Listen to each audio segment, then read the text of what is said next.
Chapter 20. You sit in Jenny's apartment wrapped in a blanket, a cup of steaming tea in front of you. Grandma is resting and Jenny is taking a shower, which leaves you alone, sitting in your costume, not quite able to move. You just feel relieved.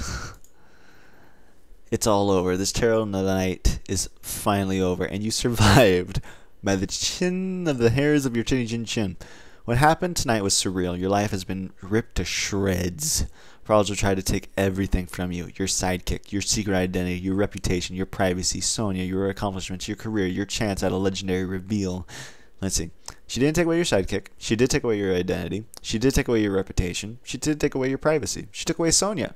She did take away some of your accomplishments. Most of your career. And a legendary reveal that's questionable. So she took a lot from you, actually. Don't try to do that off. And the things Prodigy made you do, the choices she forced you to make. You never once imagined that being a hero would be this hard. Well, fucking yeah. Was it always meant to be this way? Was Prodigy right? Were you two always destined to ruin each other the way your parents did? After all, Prodigy is done.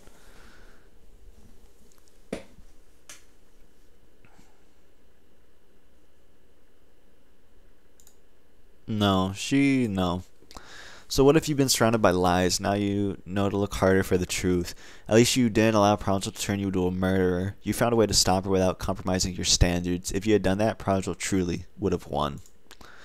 After you deactivated the wave, your telelock poured out of the bunker directly to the MGHQ, where Black Magic was waiting to help you detain Prodigy for arrest. Calling her for help earlier was absolutely the right move. Goal. Did it actually go up in my relationship? It did not. My sidekick is at 1% though.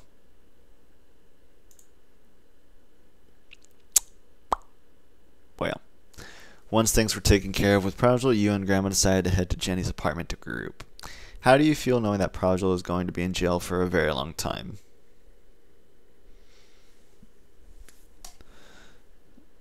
I hope she gets the help she needs.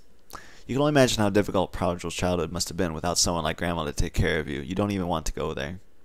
Of course, Prodigy's interactive video masterpiece will still automatically release to the press the moment the death wave went active. In the wake of the wave, your grand battle with Prodigy has become a must-see news item. It's being viewed right now all across Evency, maybe even across the nation. But at the end of it all, the fact remains that you saved Millennia City. Period. You succeeded in stopping the worst act of potential terrorism on American soil, and now the entire world, or city, knows it. And because you found a way to master your Infinity-class powers, no one had to die, not even Prodigy. That's now come truly worthy of a legend. Hello, hello, Jenny says as she walks in, scrubbing behind her ears with a towel. How are you? You give Jenny a look. Does she even have to ask? I know we've been through hell tonight, she says, sitting next to you, but there are some decisions we have to make right away. Whatever it is, it can wait until the morning, you say, barely even recognizing your own voice. It sounds tiny, bouncing between your ears. No, actually, it can't. I replugged my Amy chip, and I've just been through my messages. You and Jenny managed to scrounge up your Amy chips before pointing out a Prodigy's lair. You've been anxious to reconnect, but also afraid of what you'll find when you do. You'd much rather hear whatever news is coming in through Jenny's right now. Jenny looks at you, growing stern. Nothing has been decided for certain yet, but it looks like the MCPD won't press criminal charges, Habibi. Your lawful track record seems to have served you well. The word slides off of you. The words slide off of you. You find it impossible to absorb much of anything at this point, but this is welcome good news at least. I should call Officer Sanders to thank him since he's probably had a hand in exonerating me. I think I've chosen to follow the law. I should probably call him. Befriending Officer Sanders early in your career was absolutely the right move. He has probably helped you through this mess in ways you can't even guess. When things settle, you definitely need to send him a big thank you. Next, we have to decide how you want to handle the press, if at all, Jenny says, looking more tired than you've ever seen her. If she looks that rough, you don't even want to know what you look like. I'm not saying a word to the press, you say. At the end of the day, you've been more focused on justice than playing at fame. You've always tried to do the right thing, and that's all that matters. This is where my stuff works into. Okay. Toronto Rain is back with her parents safely, Jenny says, moving on. It's been quite a night for her, but after Prodigy kidnapped us and left her behind, she went straight home. Jenny pitches her elbow once again, and you brace yourself. Habadibi, Toronto parents never want me to see her again, you finish? Jenny nods. However you feel about Toronto, you know that's probably for the best. I should have been able to detect that Toronto rain was gonna be. There's no way I could have known. I never could have known. There's no way. Toronto rain may have had many flaws, but Prodigy put her in an impossible situation. It wasn't really her fault, though. You'll definitely think twice about ever taking on that another sidekick again. All right, last order of business. Jenny says Rebellion called. He wants to talk to you. You're far too exhausted to talk to anyone, but you're not about to turn down a call from your idol. Die Rebellion for me, you ask? Jenny gives you another, I'm not your personal assistant look, but still puts Rebellion on hollow speaker. Dunce, thank you for calling, Rebellion says, appearing in hollow form in the middle of the living room. I don't want to keep you too long, so I'll make this brief. First, I want to congratulate you on your efforts tonight. You performed admirably under the most difficult of situations, no matter what anyone says. Thank you, you say, managing a smile. Having Rebellion validate your actions actually goes a long way in helping cheering you up. But, second, I meant what I said in the message I left. The Millennial Group could really use a hero like you in our ranks. I've been cleared to offer you an official reserve spot should you wish to take it.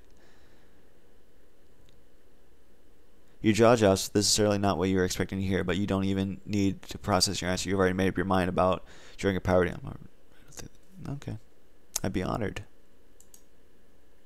Yay. Fantastic, Rebellion says. I'll be in touch soon. From now, get some rest. You deserve it. With that, Rebellion hangs up, and Jenny wants alone once again. Still the same. Thank you. I see this. Silence ensues, and to your surprise, you find that your head isn't even spinning anymore. Perhaps you're finally getting used to the level of sanity in your life has reached. Then Grandma enters the living room, and you get to reeling again. Grandma looks so sad. You just want to hug her, but you still haven't forgotten all the lies she told you. What do you say to her?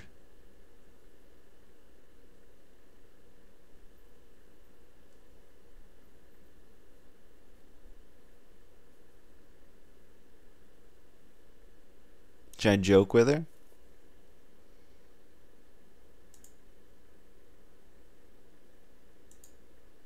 She sure does, Grandma says, sitting next to you.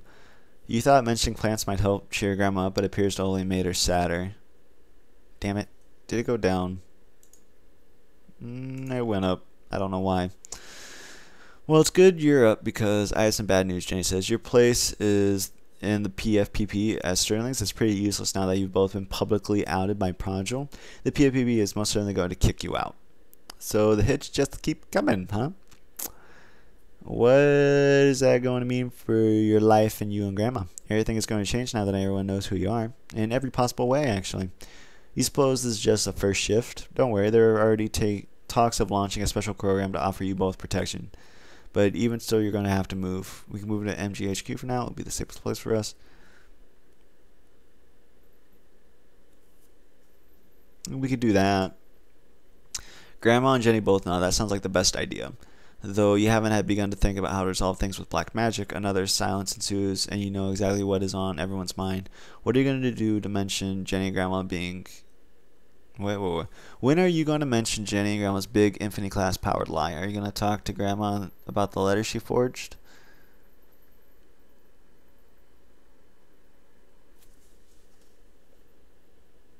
I would have talked about those letters. They're more important to me than the powers, honestly.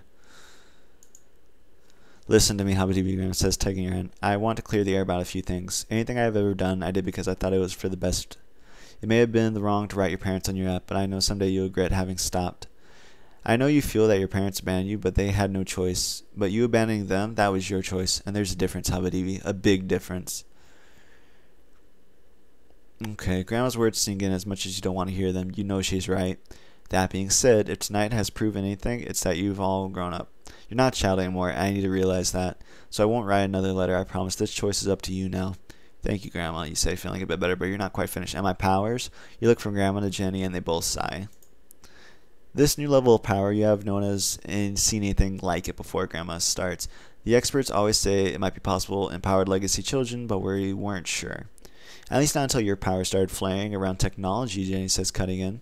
We know the origin of all powers is rooted in technological evolution, which is why your new powers behave strangely when mingling with technology. They say that the first sign of Infinity-class power and odd interference with tech. At least that's the working theory for now. All we do know is that the kind of power can change a person, Grandma finishes. We just wanted to protect you until we were sure you were mature enough to handle the responsibility. After all, what the power did to Prodigy. You look from Grandma to Jenny, then say, I understand, but I'm not.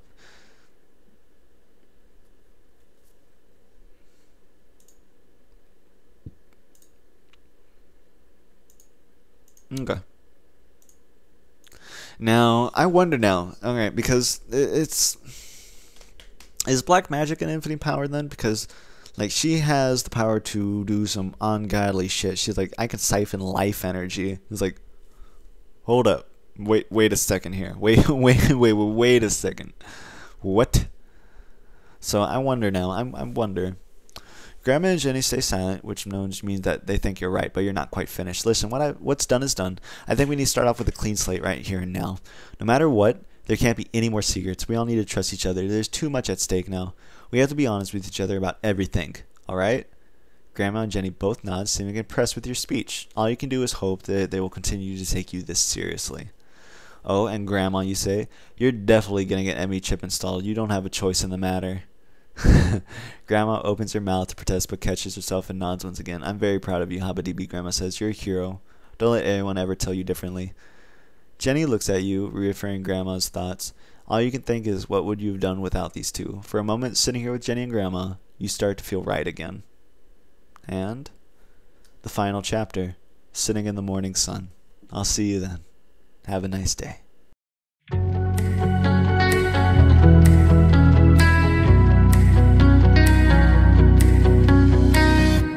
I'm off to save the world like I'm some kind